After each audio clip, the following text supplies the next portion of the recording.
One of the things you talk about in terms of taxes, potentially the party is, thinking about replacing personal income tax and increasing tariffs.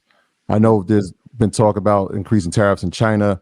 Want to know your thoughts on how beneficial that is from a personal standpoint for the average day American to a business standpoint, where we see if we raise tariffs, the cost of business goes up. That might go into the conversation of being energy dominant, but also infrastructure and technology dominant. What's your thoughts around the tariff situation?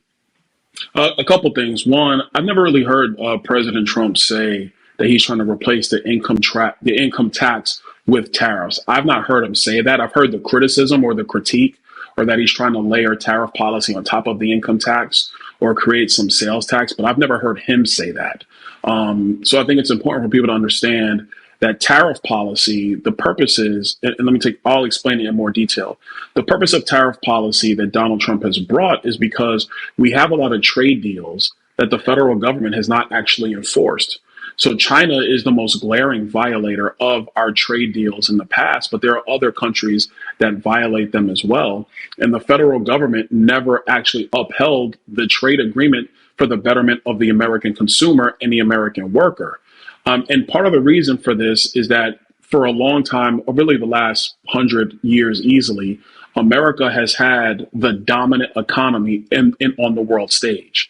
So these other countries who we had deals with, yeah, they cheated on the margins, but our economy was so dominant, it didn't really matter. It's like playing pickup against your 9-year-old. Yeah, they're traveling. Yeah, they're fouling you, but it doesn't really matter because you're so big. It doesn't really matter. What's happened over the last decade to 2 decades is that China is no longer a 9-year-old. China is now 16. So you now have to enforce the rules. Well, China had grown accustomed to not actually abiding by the rules of trade policy. So how do you get them to fall into compliance? And this is where Donald Trump said you have to start slapping tariffs, and not just on China. I'm using them as an example, but other countries that do not play fair with respect to trade agreements. Another important point about the tariff policy, is that Joe Biden's actually kept a lot of Donald Trump's tariff policy in place. He's not gotten rid of them. There's a reason for that as well, because if you want to have an opportunity for American companies and American consumers to actually be able to be in free trade around the globe and not be taken advantage of, you need tariff policy. Tariff policy, in my view, is not going to impact infrastructure spending. It doesn't impact innovation here in the United States. What it does do, it puts us on a level playing field from a trade perspective around the globe. I think if you're going to talk about infrastructure policy, there are definite ways to do that. The current administration, what they're doing is they are spending tons of money towards infrastructure. But if you look in the details of these infrastructure bills, the only way you can actually you can only take advantage of the money to do the project is that you have to use union labor in order to do it. The vast majority of these projects under the current administration requires a union shop in order to do that job. And I'm not trying to diminish union shops, but we have to acknowledge that the vast majority of construction companies are not union shops in the United States. So if that's going to be your infrastructure policy, you have a lot of companies that can't take advantage of that.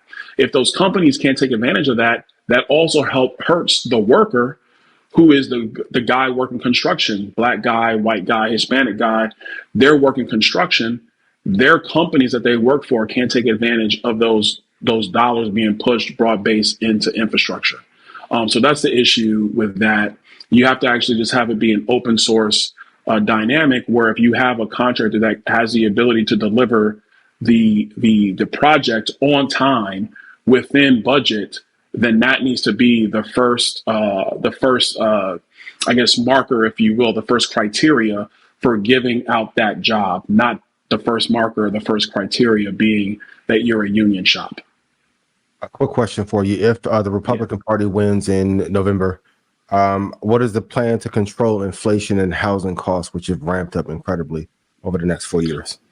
Yeah, so this is going to be really, really tough, because now we're in this point where you have to be careful of what's called of deflation, because inflation is tough. It's a silent tax, especially on working people, especially on seniors who are on fixed income. But deflation actually becomes more of a problem. So I think where we need to move now is price stability. That's actually done a couple of ways. The first is you have to control federal spending. On Capitol Hill, we've been wanting to actually, I would say we, meaning Republicans, we've been wanting to go back to what we call pre-COVID spending levels, meaning that before COVID-19, the federal government now spends roughly 30% more in the federal agencies. That's before you even get to the entitlement programs, 30% more today than it spent before COVID-19.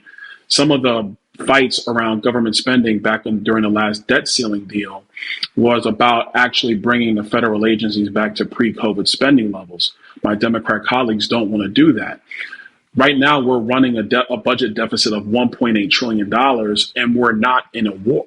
Like, we're not actively in a war. Now, we're supporting two conflicts, but we're not actively at war right now.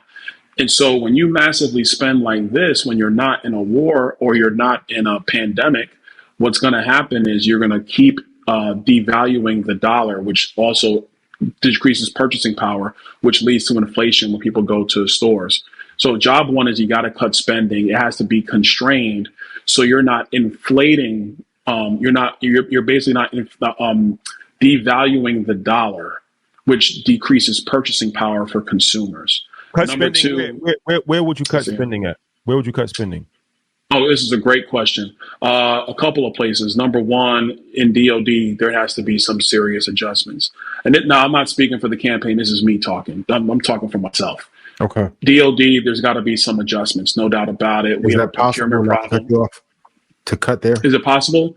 Yeah, but it takes presidential leadership.